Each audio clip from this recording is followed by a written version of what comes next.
Thank you so much.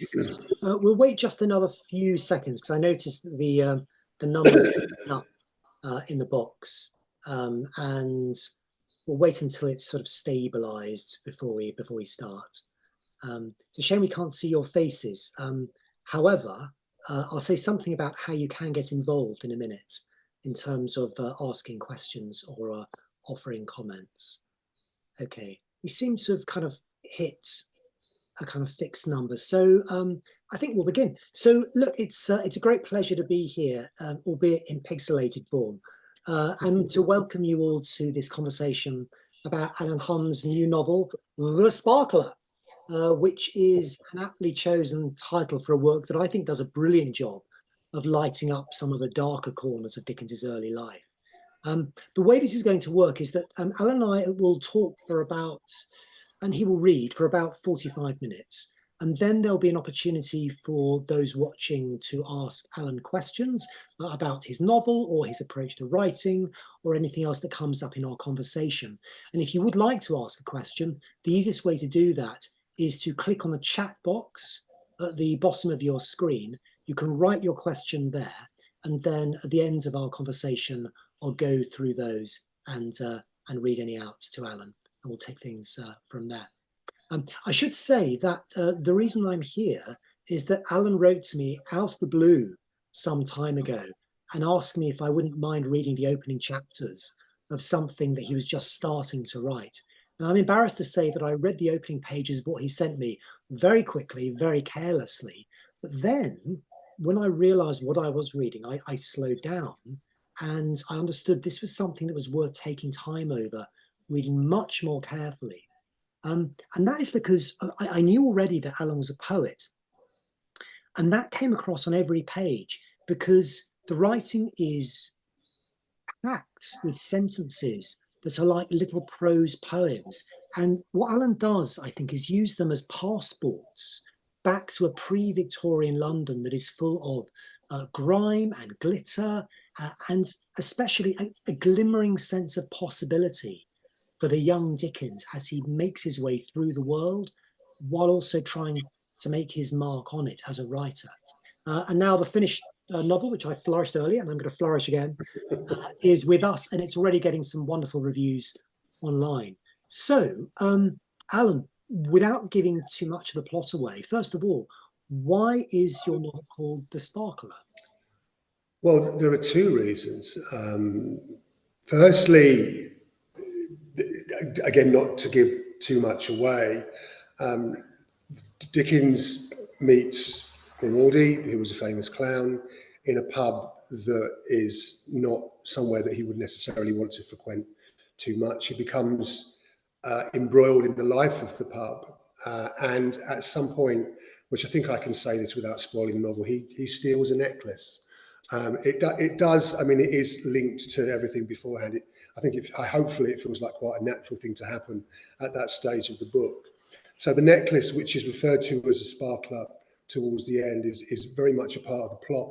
But also one of the things that I noticed when I was reading the many biographies that I read about Dickens, including your wonderful biography, Robert, is that he had a habit of referring to himself with very kind of complimentary epithets. My favourite, and I think all of our favourites probably, is the inimitable, which is inimitable. It's a great nickname to give yourself. But he used to refer to himself as the sparkler. So I thought, as a kind of almost as a play on words or as a pun, that was a good way of naming what I've written, I suppose. Yeah, and of course, when you say Dickens to most people, it isn't the figure who appears on your front cover, which is a very early trait. You ask most people to picture Dickens, an image that comes into their head is the novelist who used to appear on the back of the £10 note. That's the man with the straggly beard, the deeply creased face. The Dickens that you're interested in is the writer who became famous in his mid-20s. And as that cover reminds us, he looked like the singer in a boy band.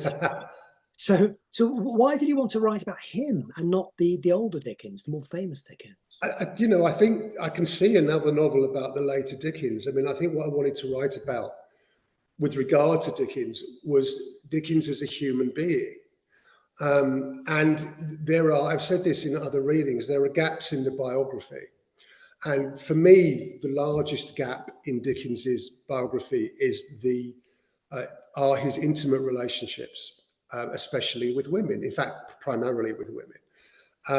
We know a little bit about his marriage to Catherine. We know very little about his relationship to Mary. We know we know a lot of the facts about what happened with his sister-in-law, but we don't know exactly what it was that caused Dickens to mourn in such an egregious way when she died. And what interested me was filling in those gaps. And it interested me because I've been reading Dickens since I was about 8 or 9 years old. And what you find with Dickens, as I know you know, his portrayal of women tends to veer from the virginal innocent to the caricature, until Ellen Ternan comes along, where you do get a sense of more rounded women like Bella Wilfer and even Estella, in Great Expectations. And it struck me that those gaps could only really be addressed by a novelist, because a biographer cannot make things up. And the only way that I was going to answer the questions that I wanted answers to was paradoxically by making it up. And then in the process of making it up, coming to some form of decision about what I thought Dickens felt. And I think I came to the conclusion after writing the novel, and it's not a conclusion that I'm claiming is definitive, but my own personal feeling about Dickens is that he never really addressed his feelings about Mary. That there are feelings there that are hidden, that he is furiously hiding from himself. And that was the thing I think that excited me the most about writing the novel. That's fascinating. And I want to come back to Mary and the rest of what Orwell called his legless angels, alongside, the frumps and the freaks. But going back to this idea of gaps and filling in the gaps in the story of Dickens's early life, you do spend quite a lot of time on people who, in most biographies, tend to make just a quick guest appearance before they're whisked off stage. One of them you've mentioned already, and that is Joseph Grimaldi. Tell us about Grimaldi. Grimaldi, I mean, look, there were two books that inspired this novel. One was yours, Becoming Dickens, because that book very much concentrates on Dickens as a man, which I loved. But the other book, if you'll excuse me, because I never remember the name of the author, but the other book is The Pantomime Life of Joseph Grimaldi by Andrew McConnell Stott. And those two books sort of fused in my mind a little bit. And initially I was considering writing about Grimaldi, but McConnell Stott's biography is a series of brilliant set pieces. And Grimaldi's life is obviously wasn't static. It was obviously fluid. He was living his life in the way that we all do. But it's very static insofar as it was almost always about comedy. It was always about his life on stage. Never really. For those who don't know who Grimaldi was, who was he? Sorry, yeah, Grimaldi was probably the 19th century's most famous clown. He was the person that first portrayed Mother Goose in the beginning of the 19th century. And then I thought, look, this is too static. This isn't going to make a book. And then I started to think about Dickens. And it wasn't until after I wrote the novel that I realised the reason why Grimaldi is such a large figure in the book is because the other thing that I wanted to do with Dickens is to have some of his characters, or the type of people that were characters in his books, answer back. Dickens is great. He creates this whole Dickensian world, but it's very much a cartoon in a lot of ways. And what Dickens does in Pickwick is he writes a story about a dying clown, which it suggested might have been Grimaldi's son. And so I have Grimaldi read the story and get extremely cross. And I just felt that I wanted Dickens to have a little bit of a struggle with the world that he thinks that he's distanced himself from by portraying. But what would happen if that world attempted to grab him back? And I think that's something else that I was attempting to explore by using Grimaldi in the way that I did. Let's have a first reading, because I think you're going to read to us about Grimaldi being introduced to us, to the reader. Thank you. Yeah, well, this is the moment when he goes into the pub and he sees Grimaldi for the first time. What I should say is that Dickens saw Grimaldi once on stage when he was a small child, and then never met Grimaldi in real life, but he did end up writing Grimaldi's biography, which comes up it's quite an important bit at the end of the book. So, okay, so he's entering the pub. Swiftly he took in a room set out like someone's sitting room, but with the cheapest of wooden tables. There was a fire, and on either side of it, a group of unsteady old boys. Directly in front of him was the bar. The parlour behind it looked inviting. It was dimly lit like a forge, and furnished, he could tell, in roughly the same style as his home flat. The raffishness of being on display gave everything an air of knowing invitation. A man nearby was saying something very definite. Was he in earnest? You couldn't tell. The left side of his mouth was halfway up to his ear, and briefly, Charles felt this as a memory. His face, that mouth, the something in his eyes that looked like a building that was on fire. Then he heard the voice. Coo. You what? The man's voice was new, but it forced you to look at the face, and the face was not. The face was beautiful, not because of anything it did or was. It was because of what Charles had once felt for it. The girl was murmuring something in a voice like a rusty hasp. He had a terrible urge to run away or else to throw something. He wasn't sure what at. He thought a thieves' kitchen. He saw his wife's translucent pearliness, her diffidence. The girl was arguing over the freshness of the porter in somebody's glass. Meanwhile, the man's voice was saying, Arthur Bob, that's all I want. It's not like I'm not good for it. Look at me. He was in the remnants of what would once have been considered a decent suit, with a stock and collar and a serious jacket. Charles was fascinated by the man's leer because he wasn't obviously good for it. One side of his mouth was deadly serious while the other was grinning broadly. His eyebrows danced. Charles remembered. Grimaldi, he said. He found himself stepping forward. I'm sorry, I do beg your pardon, but you're Joseph Grimaldi, surely. The man's upper body turned slowly round while his legs remained under the table. His face communicated several things at once, gratification and suspicion, and a faint hint of enthusiasm and disdain. And you're a creditor, I presume, he said. No, Charles shook his head. I saw you years and years ago. You were funny. I was funny. Yes, you were. You did a duck. And Charles did the duck's pompous walk. Grimaldi looked on, half in appreciation. That's true, I did. You punched somebody in the codlins, and I hope it hurt. And I applauded. I was tiny. I was very proud of myself. Charles was momentarily all tenderness. Grimaldi watched him shrewdly. He looked him slowly up and down. He smiled. Sit down, sir. He patted the chair beside him. I would get up, but as you see, I am rheumatized. He waved lazily at his lower half. Goutized and puffized. No more for Joey, the larks and games, the sausage and baggy breeks. He had said this before. His face was suffused with something. Drink? No. Frank enjoyment. Again, he patted the chair. His veins were like knotted ropes. Sit down, he said. Davy will buy us both a drink. Davy was something like a dog. He gave the same impression of being wary of your hands and feet. He ascended slowly against his will and rubbed at his nose with the back of his hand. Charles found them both irresistible. The whole pub was like one of his own illustrations. He knew that there was danger here. He saw it in the men beside the fire and in the look that passed swiftly between Davy and the girl behind the bar. He saw it too in the way that Grimaldi's gestures attempted, like the fire, to fill the room. But it was all of it, irresistible. He was repelled, yes, but encouraged. He glanced at the girl who was being careful to pull a proper pint. Davy was murmuring something behind his hand, and Grimaldi was teetering over, laughing at something that he was about to say. Charles looked around the pub and wondered what he was going to make of it. That's great. And in fact, that phrase you use, he was repelled, yes, but encouraged. Yeah. That's close to a phrase Dickens uses about London, according to his friend Forster. And I think it's a phrase you use later in the novel as well, the attraction of repulsion. Yeah. What do you think Dickens meant by that? Why is that important? Why was that important for you to include in the novel, that idea of the attraction of repulsion? Well, I'm presumptuous enough to think that I know exactly what he meant by that. Okay. I think that London was his great trauma and his great love. And like all great childhood traumas, he kept returning to it again and again and again and again. And I feel that Dickens' writings, in a lot of ways, were his attempt to solve the problem of his boyhood, which he never could, because he could never go back and erase it.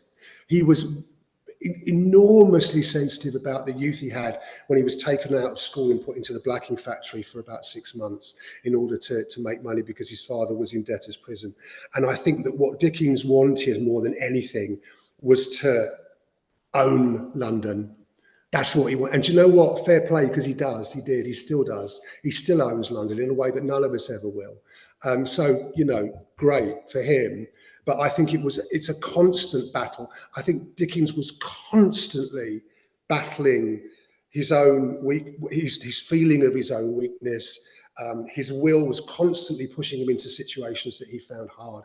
I mean, these walks that he did, and, you know, around the slums of London and with the police into some of the most dangerous and dark areas of London, and this almost obsession he had with appearing able to brave them. I just think he keeps going back and back and back and back and back, because he cannot solve it.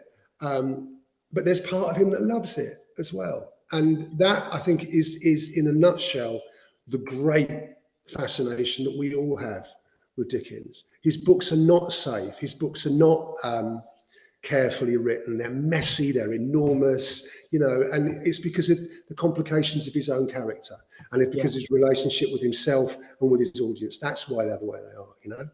It's one of those odd things about those long walks through London. It never seems clear to me whether he's trying to find something or escape it. Exactly, yes, exactly. Or both simultaneously.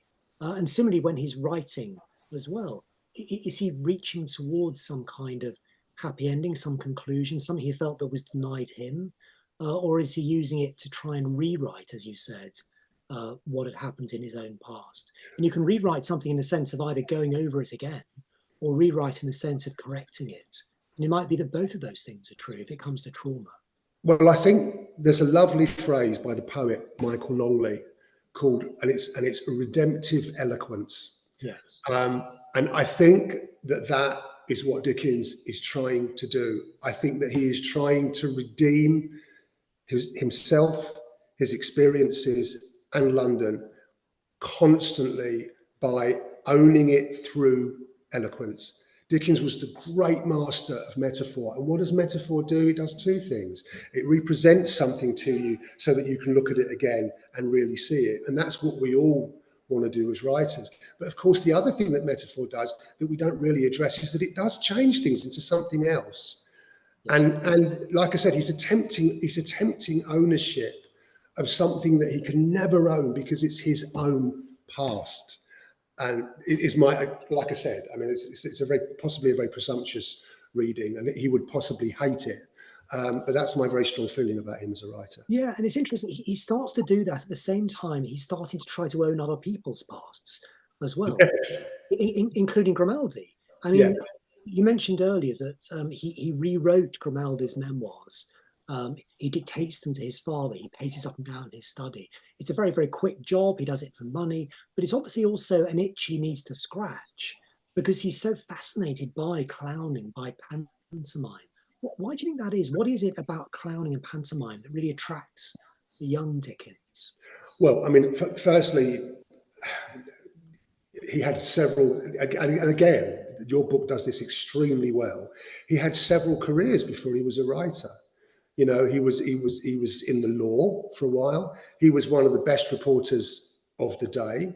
You know, he was an exceptionally good reporter. But one of the things he really wanted to do, just before he starts writing, he wants to go on the stage. You know, isn't it Matthews, the guy that did lots of different voices? That's right. Charles Matthews. Yeah. Charles Matthews, you know, and Dickens was still doing an impression of Matthews 20, 30 years later to his friends, most of whom were probably bewildered by it, I have to say. And so he wanted, but there was part of him, there's two things I think. There's part of him that simply wanted to be that himself. He wanted to be a clown. He wanted to be, you know, the way that he writes is, he's constantly trying to make you laugh, you know, and he's also constantly trying to make you feel things in an extremely theatrical way. You know, he's not, he's not trying to elicit subtle emotions a lot of the time. He's trying to elicit, you know, those very Victorian melodramatic emotions you know, the theatre in his day, they used to come out and they used to have a circle of fire around them on the stage. So there's that aspect of it. But there's also, you know, clowning is again another form of transformation. It's another form of metamorphosis, you know, and he was constantly trying to change things by turning them into something funny. Yeah, you know. there's a piece he writes in Household Words later on where he says that the world of pantomime is a world where nothing is but thinking makes it so. Yes, And you think, and that is the world of a novelist as well. If pantomime is this perfect world made out of pasteboard and spangles where everything is possible, but there's always going to be a happy ending, that might have attracted someone who was always convinced he was only, you know, a few shillings away from a different kind of ending. But also, in Pickwick Papers, as you mentioned earlier, Dickens also thinks about the alternative. He writes about an alcoholic clown who dies in poverty after hauling himself from his deathbed for one last grotesque performance. So clearly, from very early on, Dickens is interested in the gap between the way things appear and the way that they really are. And is that something also that influences your story, the way that you write it? That gap between what we think is happening and then what is really happening? Oh, I'm perennially fascinated by that, whether it's Dickens or watching people in real life. You know, one of my favourite writers is V.S. Pritchett. Right. As a story writer, I love his stories. And one of the things that Pritchett does superbly is he shows you people whose outward lives seem very stable and very, for want of better words, and, you know, in quote marks, normal, but whose inner lives are incredibly theatrical and melodramatic. And I think most of our inner lives are, I have to say. And again, I think this goes back to the moment just after the blacking factory. And I think there's a key moment in Dickens's life. His father comes into and I don't think his father was necessarily angry at Dickens's boss because Dickens was there. I think Dickens's father was probably angry because of some perceived insult to his own person. But nevertheless, Dickens's father sweeps into the factory and he takes Dickens. By the way, I hate people that talk about the past in the present tense. I don't know why I'm doing it. So he took Dickens out of the factory, and his mother wanted him to go back in. And he says, and forgive me if this is not the right phrasing, but I think he says, I will not forget, I never will forget the fact that my mother was hot for me going back. That's right. And if you want a template for the difference between the way things seem and the way things are, you've got a woman who is meant to be, as far as Dickens is concerned, and as far as Dickens creates it in all of his novels, you know, you have these nurturing, caring, lovely, you know, people. And his mother, who was quite happy to as far as Dickens was concerned, because don't forget, Dickens hated that experience, and who was prepared to discard him. And I think, again, all his life, he's trying to bridge that gap. And I don't think he ever does. I don't think he ever did. That brings us back to the way that he thinks about women elsewhere in his life as well. I suppose one of the other gaps then that Dickens was fascinated, which does come across brilliantly in your novel, I think, was the one between how things were and how they might have been, or perhaps how they should have been. And the best example of that, which you do delve into in The Sparkler, is the relationship that he has with someone you've already mentioned, Mary Hogarth, his sister-in-law. So tell us about Mary. Why is she so important to him? She's important because I think you get a glimpse of what could have been for Dickens if things had been different. Now, again, there's a lot of gaps about Mary. We don't know very much about Mary, but there's a book about Dickens. It's called Dickens's Women. I'm terrible. I can't remember the name of the author. There's so many books. Michael Slater. Yes, thank you. And you get a sense there that Mary was livelier than Catherine. And of course, Mary could be livelier than Catherine because Catherine was the person. I think Dickens turned Catherine into his mother very, very, very, very early on. And so Catherine was correct, was making the house okay and keeping things steady. And Mary was just kind of gadding about being Mary. She was only 17 years old when she died. But I got the sense that if you look at his first great infatuation, which is with a woman called Maria Beadnell, who was quite, who liked fun and who was quite lively. I get the impression that Catherine was what he needed, what he felt he needed, but that somebody like Mary might well have been more what he wanted. And he could never bridge that gap. And so when she died, the level of mourning that he felt, the level of sorrow that he had, feels disproportionate to what he's supposed to be feeling. He's supposed to be feeling the grief of a brother-in-law, but I always feel that he's feeling the grief of someone. Look, she was too young for him when he turned up at the Hogarth house. He was in love with the family rather than with Catherine. He was in love with the father, who was a friend of Sir Walter Scott, which I think he loved. And Mary was only about 13 and Catherine was the right age and Catherine got chosen. But I never feel as though he really fell heads over heels for Catherine. I could be wrong, but the letters don't sound as though he did. No, I mean, she does sound more like a wife in training, the way he writes to her. Yeah, absolutely. Rather than a kind of love idol. And what's interesting in The Sparkler is that we don't only meet innocent virgins and legless angels. We also, there's another female character that Dickens meets and then tracks across London, who's Sarah. Sarah, the barmaid. Yeah, the land. Tell us about Sarah. Why? Who is she, and why do you write about her? I thought it was really important. Once I'd read, everything I could get my hands on, I sort of realised that what I should have known before, which is that there is another, talking about gaps, but there's a big gap between what Dickens probably felt and knew as a man and what he wrote about intimate relationships. And you could say, well, he was a Georgian writer, he was a Victorian writer. He couldn't write about those things. But, you get a far greater sense in George Eliot or Thackeray of those things thrumming away in the background. So that's another area. Why did Dickens not want to write about it? Well, that's not really what we're talking about at the moment. But what we're talking about is the fact that Dickens, Ackroyd says it, he could well have gone. One of the ways that a man was trained sexually in the Victorian times or in Georgian times was he was expected to go to prostitutes because he wasn't expected to bother decent women with his baser urges, And I wanted to present to the reader and explore to my own satisfaction Dickens's relationship with his own drives. As there's one point in the novel where Grimaldi swears and Dickens says, look, that he's quite capable of using the F word. He's with his friend in a cafe and he's talking about the Haymarket where the prostitutes used to walk up and down. And there's an unspoken thing between the men in this novel that they all know exactly about sex. They all know what sex is.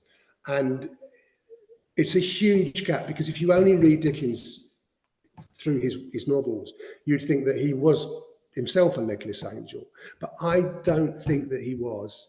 So if he wasn't, what did he do? And this is one way of exploring that.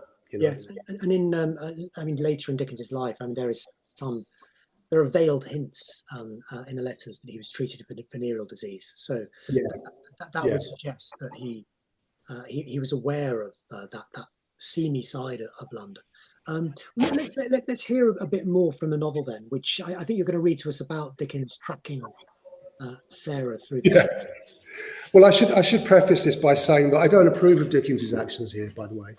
But Dickens gets drunk in a pub and Sarah is beautiful, but beautiful in a way that he's not used to. And partly with Grimaldi's encouragement, he follows Sarah to her lodgings. Okay. So he's left the pub. He tried to keep his distance. Sarah's walk declared itself more frankly than another woman's would. The women's clothes that he was used to emphasised their helplessness. Each movement was exaggerated and circumscribed at the same time. He had barely seen his wife naked, had caught glimpses as of a mouse edging its way along a skirting board. Sarah was in her dress and a jacket that barely covered it. It was hemp or hessian, and it rode up so that you saw her rear. It moved frankly from side to side, and Charles was troubled by it. He realised that he was following it, that in his imagination he was shaping it with his hands. He never did this, or almost never. There was mud everywhere and horse dung, and he found that he hardly cared. He looked down at his shoes with something like satisfaction. The mud was an emblem, almost a simile. He kept as far behind her as he could. He was being circumspect, but he was aware of a form of excitement that was similar to the excitement that you always felt when in the process of creation. Most likely he would just see where she lived, he told himself, then he could write her too. Wasn't that so? They were heading down towards High Holborn. You could see a rind of light like you would on a dead kipper. London lay stinking in the declivity, and it emboldened him. He was so much a part of it that he still felt at home despite the strangeness of the houses and the way that they all seemed to be shouldering him aside. Sarah had a slight roll to a walk, just like a sailor, but it was really only her reaction to the wind and the rain and the mud. She pulled her coat more tightly around her, and Charles was surprised by a burst of fellow feeling.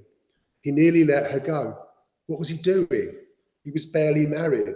His wife was waiting patiently at home. She was, he told himself this deliberately, almost certainly with child. He saw her arranging her skirt around the chair, bestowing it as though it hid the egg that she was trying to hatch. Meanwhile, his hair was like wet wool. His trousers hung like flax. They were in Exmouth Street. They had turned right by Sadler's Wells, and now there were hansom cabs rattling past and big trees with empty branches. Shops seemed to breathe a faint blue light. He paused and attempted to take stock, but it was then that Sarah veered off. She had suddenly turned a corner, and this too was like something in a narrative, a plot device. He felt himself follow her almost despite himself. She had led him into an alley and then another that opened out into what he realised was a slum. He had lost her. No, wait, he hadn't. A door was closing on the left. It was quieter here and narrower. He was standing on a cinder path with a long line of weeds that seemed to be curdling around its edges. It was so narrow that the air here had a different texture. It felt like you could roll it around your tongue. He did. He felt compassion, but also frustration. Here, she lived here. He was interested in himself. What was he going to do? He knew that he wouldn't knock. Knocking would make it a whole other kind of adventure, one that he wasn't prepared to face. His frustration had something writerly about it. It was a feeble ending. He wanted to improve it. As he watched, a light went on in a first-floor window and a female form passed behind the blind. He was as inflamed by this as he had been by anything else so far. The house was sliding into dereliction. It seemed to be shrugging one shoulder downwards, and its roof had more growths of moss than tiles. But the shadow was mysterious. There was no more Hessian, no more of the bullish, long-suffering determination that had bent her forward like a man with a pickaxe or a shovel. He watched her in the same way that he watched the candles flame between the slats of scaffolding that seemed to be holding the building up. The window was like a stage, something exotically removed from his experience, and the scaffolding was like a balcony. He stood and breathed and watched and thought that actually he was drunker than he thought he was. He found that he was climbing his way up. The scaffolding was shaking, there was a pot of paint and a nest of rags, and he had to catch them before they danced their way over the edge. He stood with his legs apart and slowed his breathing. The room was radiant with the light of the candle, but when he sneaked to look between the curtains, it was initially a disappointment, an unlit fire, two chairs of such little distinction that his eyes refused to register them, and Sarah naked, he realised. He was transfixed. As he watched, she stood before a mirror that was resting on the mantelpiece. It was a shard, really, something more akin to the scrap of light that you might see in a puddle. She gestured upwards with one arm and then the other. He heard her voice. It was toneless and awkward. Her head was immobile. She was staring determinedly into the middle distance. She was reciting something, a prayer, a spell. Her brow was furrowed and she was leaning earnestly forward. He saw that she was trying to be something other than the person that she was. It was clear in the way she stood and in her dogged intonation. She was acting. Then suddenly she wheeled around. She threw her hands into the air, and it was too much for Charles. He jumped backwards and his whole body went backwards too. Landing, he heard the pot of paint fall inches from his head. He waited for the pain in his body to catch up with him. He hardly saw the window opening or Sarah sticking her head out. He heard her though, and then he was able to see her face, the muted anger and bewilderment, and then after a pause, the humorous resignation. You, she said, are a bleeding nuisance. Very polite version of what's actually written. Yes, well, you never know, do you, Robert? You've got to be a bit more careful, I think, online. I should say at this stage, we've already got a couple of questions in the Q&A box. So those of you who are watching, do feel free to add more questions. There will be time for those towards the end. So that passage, like a lot of the novel, takes us right into the heart of the streets with their sights and their smells and their general sense of possibility and confusion. And Dickens, of course, famously said that he had to be in London to think, presumably because in London he was surrounded by this tangle of lives and these fragments of stories, just waiting for someone like him to piece them together. What about you as a writer? What role does London play for you? Is it just a neutral background for you? Is it more like a character? No, London's like a person for me. Right. You know, I love London. I know You're London. You're from London, Alan? I am not quite a Cockney. So where I was born, if you go to the roof of Rush Green Hospital in Dagenham and you listen, if the wind is in the right direction, you still can't hear Bow Bells. And it's one of the banes of my life, you know. I adore London, and actually my second novel that's going to be published in a couple of years, London is very much a character. I take London from 1945 to 2005, and I think that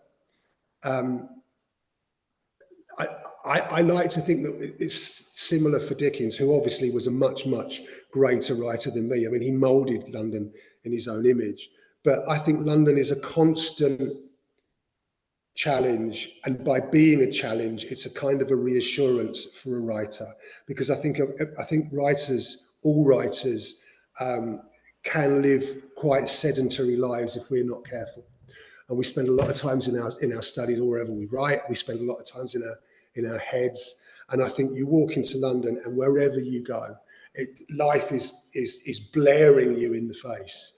And it wakes you up, and it gives you a sense of possibility. And every street corner in London is a noisy, noxious, beautiful poem. And you know, I feel that very, very strongly. I think Dickens knew that that's where the pulse of his books came from. You can feel the rhythm of the streets. Absolutely. You can hear the voice of the people.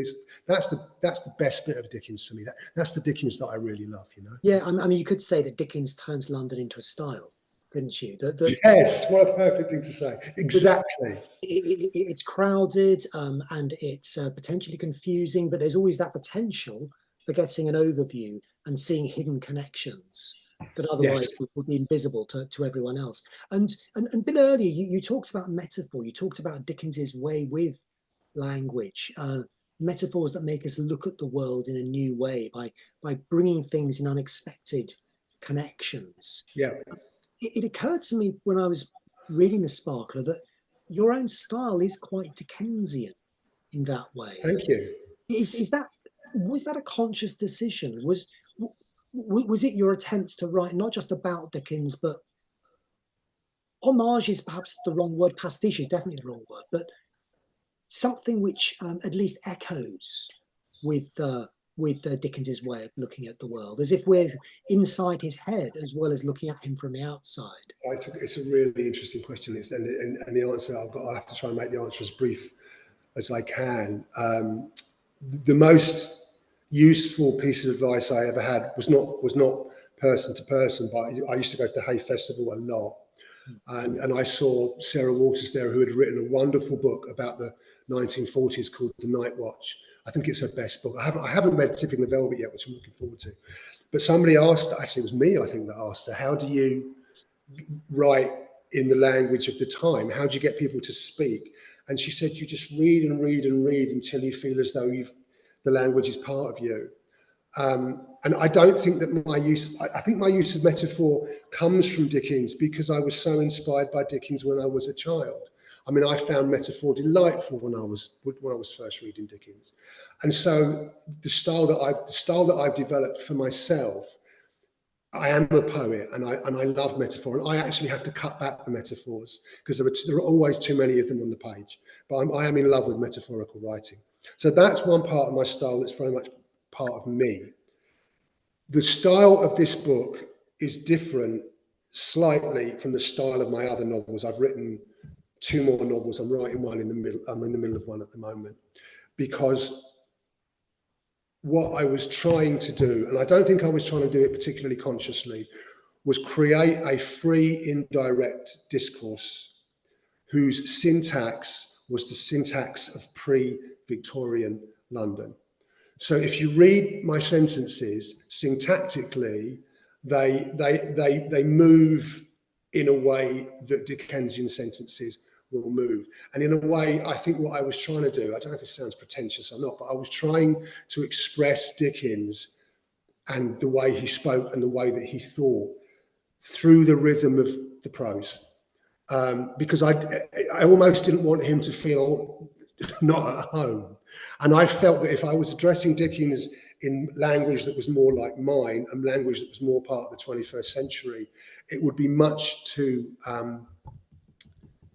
Brechtian, if you like. You know, I'm not interested I mean, for example, if you read a book like Ragtime by E.L. Doctorow, that's very Brechtian. Underworld by Don DeLillo is very Brechtian. You know, you're always conscious of these writers kind of using the past in a way that's meant to mirror the present, and you're always conscious of the present infiltrating the past. I didn't want to do that. I've got too much respect for Dickens. I've got too much love for Dickens to try and dangle him like a puppet in my own universe. So I think I was trying to create a prose that expressed him and that was respectful of him, if that makes any sense at all. Oh, it does. I mean, I would say that you express Dickens in the way that a nursing mother expresses milk. I mean, it's wow. kind of, Thank you.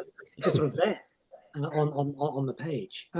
Let's hear a bit more of the novel, because I think the bit you've chosen probably brings together quite a lot of what we have been talking about, including London and style and your general approach to this world. Thank you. Well, I mean, look, there are very few pages in a novel. Anthony Burgess always used to say that actually a novel can only take a certain amount of, in quotes, fine writing. It'll overbalance it. But this was one of the passages where I did allow myself to get carried away. Sorry, folks. This is my own description of the London fog. So Dickens is walking between Mary and Sarah. And in the world of the novel, Mary is subliminal. She stands for subliminal desire. She stands for desire that he is not allowed to articulate clearly, even in his own head. Whereas Sarah is very much obvious, in-your-face desire. And he's got these two worlds going on, you know. So London dilaquesced and reformed in exactly the same way that it was doing now on the foggy streets. He had gone to the pub yesterday morning, but she wasn't there. He had told David to tell her that he would see her at her house on the following day.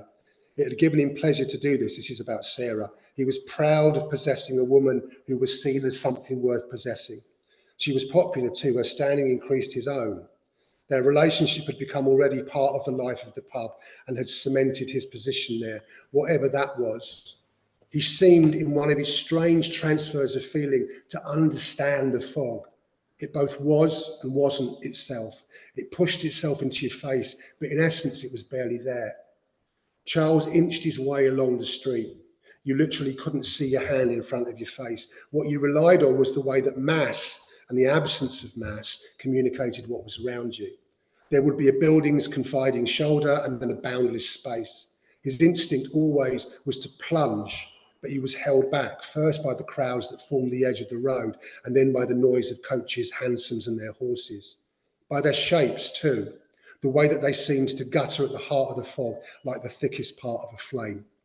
The sound was magnified into that of a dream heaviness, endlessly falling barrels or else a sentient thunder. He didn't like being cautious, and he didn't like admitting to himself that he was scared. The vehicles spoke to his stomach. They made him want to step back, and although this too was not so easily defined. Step back from what? To where?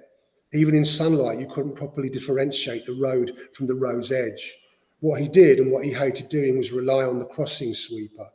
They had an instinct for it. Perhaps it was simply an excess of bravery brought on by hopelessness. Charles wanted to hold on to them, but he never did. It would be a loss of nerve. And anyway, they were too dirty. Mary? He had forgotten.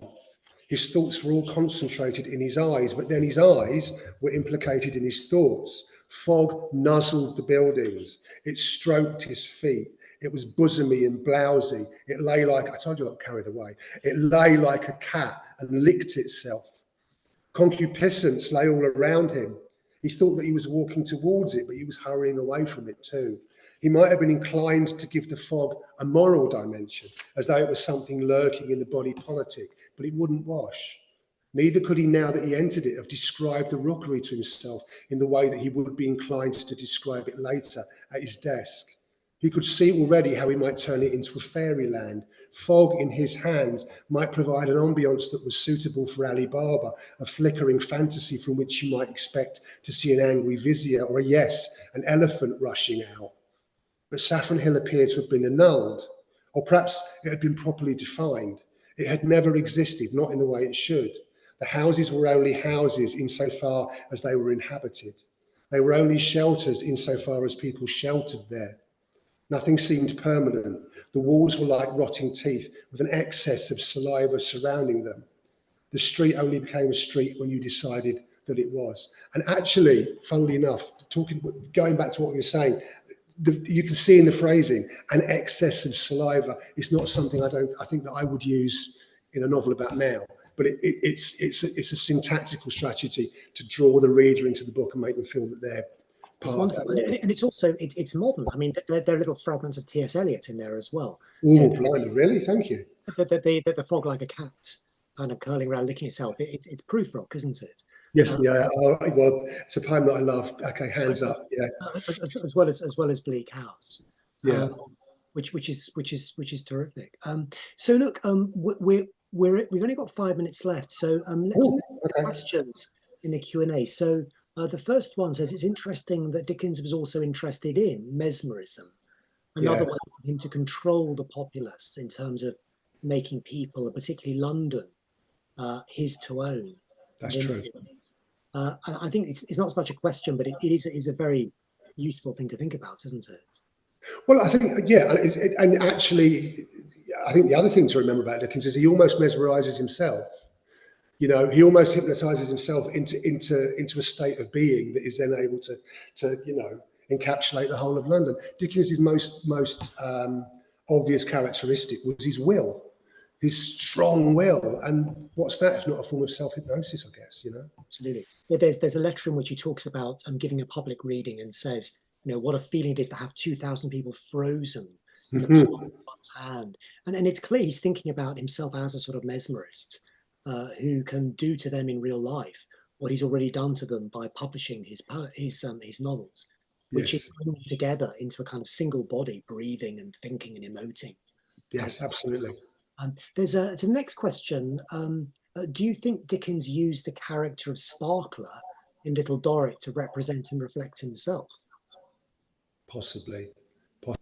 I think that, you know, there are little aspects of Dickens in pretty much every character that he wrote. I mean, I think he parcels.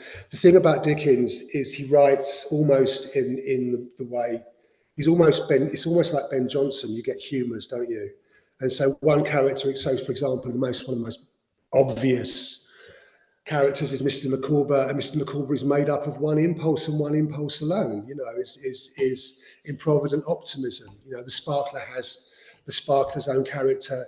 You know, you could name any character in Dickens, and you could boil it down to an aspect of a characteristic that I guess we all share. You know, so yeah, but very, very possibly, I think, yeah. There are also all the Charlies and Dicks who kind of turn up in the novels as well. So originally, right, Dick Swiveller. Yeah, A Tale of Two Cities. The lookalike kind of pairing at the heart were going to be Charles Darnley and Dick Carton. So again, Charles, Dick, Charles as lookalike. So the next question from Michaela. Do you have any sense of where Dickens's writing might have gone next had he not died when he did? Yeah, I do. I do. I am very presumptuous, aren't I? But I do. And I think you can see it in Drood. Drood was much more compact. And it was, you know, all this stuff about the mystery of Edwin Drood, I think it's pretty clear that it was going to be Jasper. I don't think it's hard. It was never meant to be an Agatha Christie novel. Yes. And I think that what Dickens would have done would be to embrace his own darker side. I think he would have created. I think he was very influenced by Collins. I think Collins' use of Collins was able to write a big book that was plotted in such a way that it felt quite compact when you read it. I think Dickens would have made his plotting much more.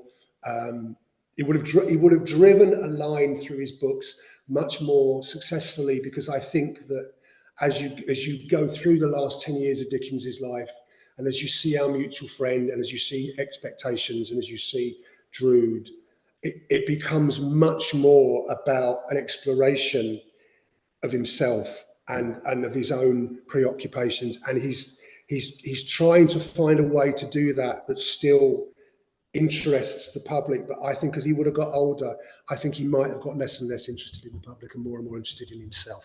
Is my take on that. We've got time to squeeze in one last question. This is from Josephine Barmer. Alan, I really enjoyed the way you wove in echoes of Dickens's early works into The Sparkler. Thank you. Is it something you determined on from the start, and how did you go about it? I can't remember, you know. I think I was always going to. I think I was always going to try and weave in some of the other books, because which is probably the only sort of postmodern. I'm very fond of postmodernism, but I always think that postmodernism means never having to say you're sorry, you know. So, I don't really want to do too much postmodernistic writing, but I very much enjoyed that. But in answer to the question, my favourite bit of intertextuality happens towards the end of the novel, where two of the characters suddenly mirror characters in Dickens's fiction, and that didn't come to me until the moment that I wrote that.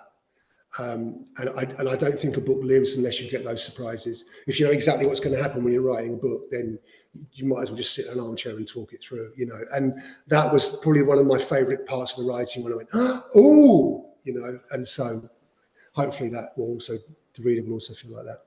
And can I say before we finish that what Robert didn't mention is that Robert was extremely encouraging about my book. And if it hadn't have been for you, Robert, I wouldn't have finished it. So massive gratitude to you. Thank you very much for that. And for hosting this. I'm very pleased you did. And you mentioned the fact that you are halfway through your next novel. Are you allowed to give us a preview as to what it's about? Well, I've got two books finished. One is my history of the Labour Party and journalism between 1945 and 2005. So not remotely ambitious.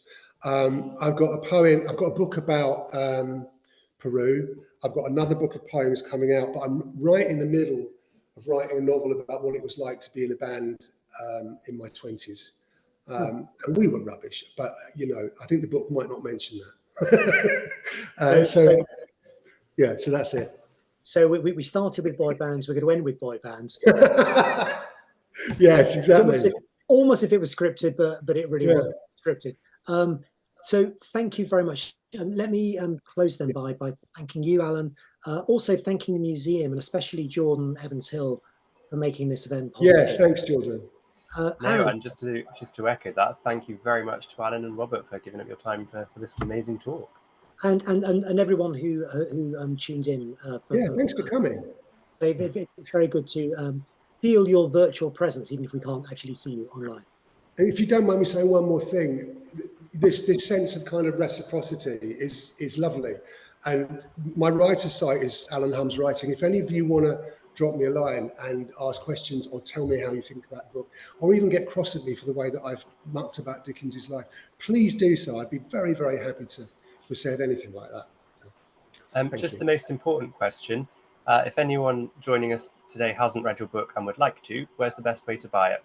The best, you can get it on Amazon. You can order it from Waterstones, Foils and Blackwells, but you can also buy it from my lovely publisher's online bookshop, their Vine Leaves Press, and that's a very efficient way of buying the book, I would say, and it helps them, and they're a very, very efficient and intelligent independent publisher. So thanks to them as well. Perfect. Well, thank you all so much, and have a lovely afternoon, everybody.